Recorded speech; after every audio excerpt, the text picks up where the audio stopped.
bienvenue dans J'aime l'écho, l'émission qui donne la parole aux chefs d'entreprise. Un J'aime l'écho spécial présidentiel, comme on en a fait quelques-uns, donc on prend un peu de hauteur par rapport à une question. Et avec aujourd'hui Philippe Ferry, bonjour. Bonjour Nicolas. Vous êtes le président d'Acton Group, on vous a déjà vu dans J'aime l'écho, vous êtes un cabinet de conseil en ressources humaines et SIRH, les systèmes d'information en ressources humaines. L'entreprise a déjà plus de 20 ans et 500 collaborateurs. Quand on s'était vu, vous étiez à 350 collaborateurs, les choses vont vite, il y a 10 millions d'euros de chiffre d'affaires en plus, maintenant 50 millions d'euros.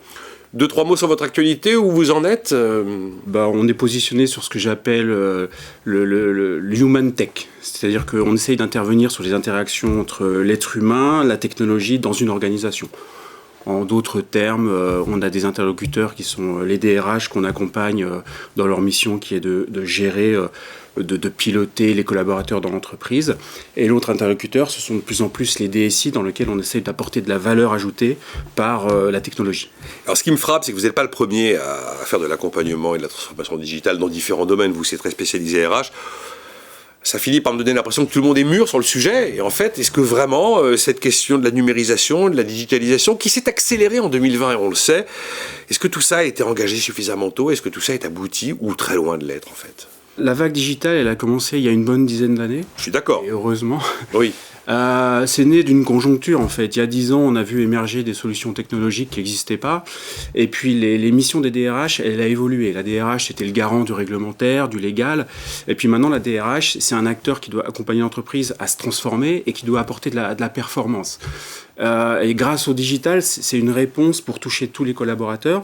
Et le digital permet de déployer des solutions qui permettent d'adresser aussi toutes les couches managériales. Et grâce à ça, on peut travailler la performance et la transformation. Mais il y a encore des entreprises qui ont des bulletins de salaire en papier, par exemple. Ah oui, la vague est loin d'être terminée. Oh, d'accord. On peut se féliciter quand même que c'est commencé suffisamment tôt parce que pendant la crise, il a fallu mettre tout le monde en télétravail du jour au lendemain. Et si on n'avait pas eu cette vague-là, c'est parce qu'on avait développé ces outils de travail à distance, les connexions, les logiciels pour gérer le personnel à distance, les visioconférences. Tout ça, ça a été utilisé et on a pu mettre tout le monde en télétravail du jour au lendemain, sans quoi ça aurait été vraiment extrêmement compliqué de faire tourner l'économie. Et alors, Philippe Ferry, comment vous répondez concrètement aux demandes exprimées aujourd'hui par vos clients ? Alors les demandes, elles sont de plusieurs catégories. Les grandes tendances du moment, c'est que il y a toujours les obligations légales à respecter de la part des entreprises. Donc là, ça représente beaucoup de projets de notre part. Il y a cette vague de digitalisation qui est loin d'être terminée, puisqu'il y a pas mal d'entreprises qui ne sont pas complètement équipées. Donc il y a des domaines comme la formation, le e-learning, le recrutement qui devient hyper stratégique, ou même le suivi des compétences des collaborateurs. Ça, c'est quelque chose qui sont quand même très importants à mettre en place dans l'entreprise. Et puis il y a des nouveautés. L'offre technologique, elle a mûri et aujourd'hui on nous demande de mettre des accélérateurs de l'innovation dans les processus. Donc par exemple, on met en place des robots, on automatise des tâches, on utilise l'intelligence artificielle, le chatbot, on fait des développements spécifiques agiles qui ne sont pas offerts par les éditeurs. Donc ça, c'est quelque chose qui est très émergent et sur lequel on travaille de plus en plus. Et puis il y a une autre tendance qui est plus internationale. Les multinationales, elles ont installé des systèmes d'information dans plusieurs pays où elles se sont fusionnées. Et donc, les holdings, elles ont une quête de contrôle et de maîtrise des données stratégiques. Donc, de plus en plus, on nous demande d'installer des applications chapeaux qu'on appelle des corps RH et qui permettent de piloter ces données stratégiques. Donc ça, c'est des grandes tendances du moment. C'est étonnant parce que vous parlez de tendance, d'accélération. Puis là, on pensait que Covid, c'était fini, c'est peut-être pas fini. On est dans un contexte géopolitique complètement incroyable qu'on n'aurait jamais imaginé possible aujourd'hui. Vous dites que là, c'est peut-être une espèce de coup d'arrêt ou de frein violent qui risque d'être serré? Déjà oui, c'est toujours inquiétant. Et puis on n'est pas sorti de la crise Covid non plus. Par rapport à ce qui se passe en Ukraine, on le sait, on est interdépendant des Russes. La question n'est plus de savoir si on l'est ou pas, mais à quel degré. L'énergie, l'agroalimentaire, les entreprises françaises qui ont des unités de production en Russie, donc tout ça on le sait bien.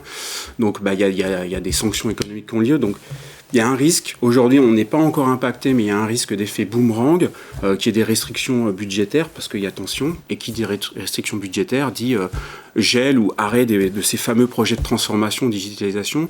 Donc ça, c'est une vraie menace. En cas de serrage budgétaire, les ressources humaines sont a priori des postes qui sont menacés plus que d'autres?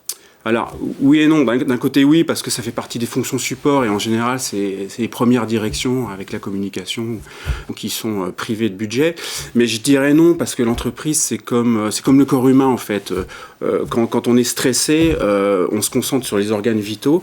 Et donc, les entreprises, quand il y a une crise, quand c'est tendu, les urgences réapparaissent. On comprend très bien le légal, je parlais du recrutement, c'est compliqué de recruter aujourd'hui. Les cultures ont changé, les entreprises se transforment, ou même, comme les métiers changent, il y a des boîtes qui sont en pleine transformation. Et si on ne va pas jusqu'au bout de ces transformations, les entreprises, elles vont dans le mur, parce qu'elles ne se sont pas adaptées. Donc, en période de tension, ces urgences sont plus que jamais une priorité. Et là, on est sur le pont pour intervenir sur ces sujets. En contexte compliqué, on vient de le dire, Philippe Ferry, la question est un peu large, mais vraiment, elle porte sur votre cœur d'activité. 5 années de mandat politique s'achèvent, 5 années vont commencer. Quels sont les éléments que vous retenez de ce qui s'est produit depuis 5 ans et puis ce que vous attendez surtout vraiment de manière active pour les 5 ans qui viennent?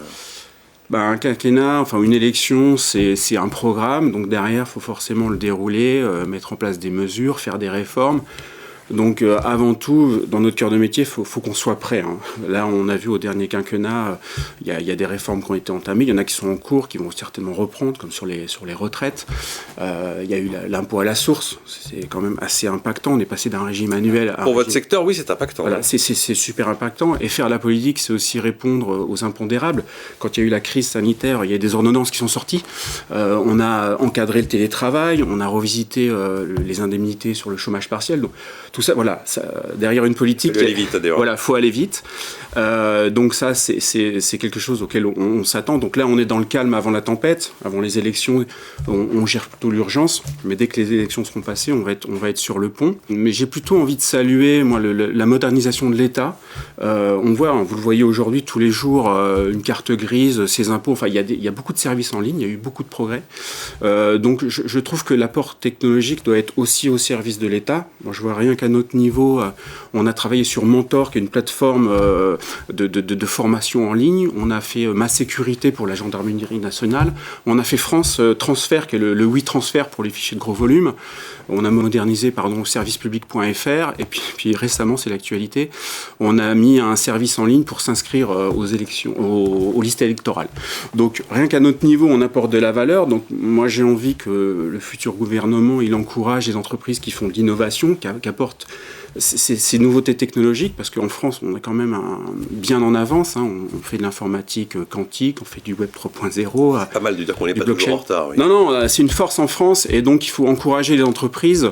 Ça m'intéresse également pour mon entreprise, mais je pense que d'une manière générale, apporter des boosters technologiques pour être performants, ça permet mieux de faire la transformation. D'après ce que vous me dites, Philippe Ferry, c'est plus le chantier de la simplification qui poussera justement à ces progrès technologiques concrets, plus que des grandes mesures de fiscalité, finalement. Le problème, souvent, c'est qu'au fur et à mesure des gouvernements, il y a quand même certaines mesures où on fait, on redéfait. Ça, c'est désastreux. Aïe. Faire et défaire, c'est toujours travailler, comme on dit. Mais c'est toujours travailler, mais il y a... Oui, non, je suis d'accord. Il y a au moins des grands sujets comme l'éducation, l'emploi, l'environnement, le service public, sur lesquels on doit se mettre d'accord. Et puis en ce moment, on est quand même dans des périodes tendues, on a tous le nez dans le guidon, donc je pense qu'il faut se pencher sur le temps long, se fixer des caps, des horizons à 5, 10, 20 ans sur au moins certains programmes, quels que soient les gouvernements qui succèdent. Quand on prend des mesures, on soit dans la continuité et la cohérence. Ça, c'est ce que je souhaite le plus. J'ai toujours entendu les chefs d'entreprise souhaiter de la stabilité dans tous les domaines et de la visibilité dans tous les domaines. Cessons de faire et défaire. Ça a été trop souvent le cas. Merci d'avoir été avec nous, Philippe Ferry, le président d'Acton Group. Merci, Nicolas.